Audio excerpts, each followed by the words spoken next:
Hello, I'm Vincenzo Costanzo, and I work at University of Milan, and I have my laboratory at IFOM, always in Milan. So we've been interested for a long time in Ataxia Telangiectasia because this is a devastating disease, which, although rare,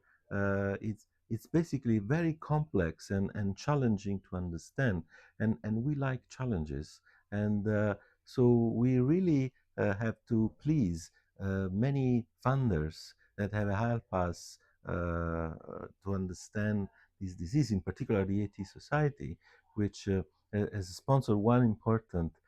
aspect of our research, that is basically to understand how cells cope with nutrients in the absence of this gene that is mutated in ataxia telangiectasia, which is called ATM.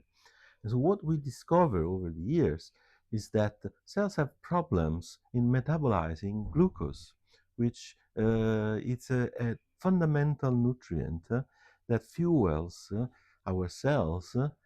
as glucose is transformed into energy and to many other components that make up the cell structure. And in particular, what we found is that the accumulation of unused glucose is particularly high in ataxia telangiectasia the cells. And we think that this accumulation of glucose comes from inability of particular organelle that are uh, deputed to form and to, let's say, uh, metabolize the glucose, and these are known as mitochondria. So what we've seen is that the mitochondria have profound defects, and this leads to the accumulation of glucose in the form that basically in its storage form.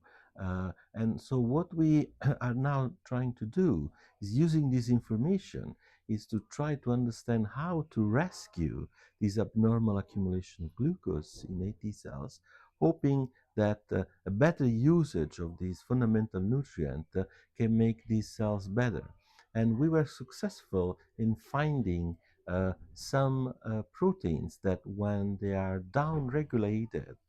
they revert the phenotype, and the cells now starts to use the glucose in a better way, so that it can solve most of its problem related to respiration and oxygen consumption, which is very low in the cells derived from ataxia telangiectasia patients. So for now, these are basic fundamental biology study that hopefully one day will turn into a therapy by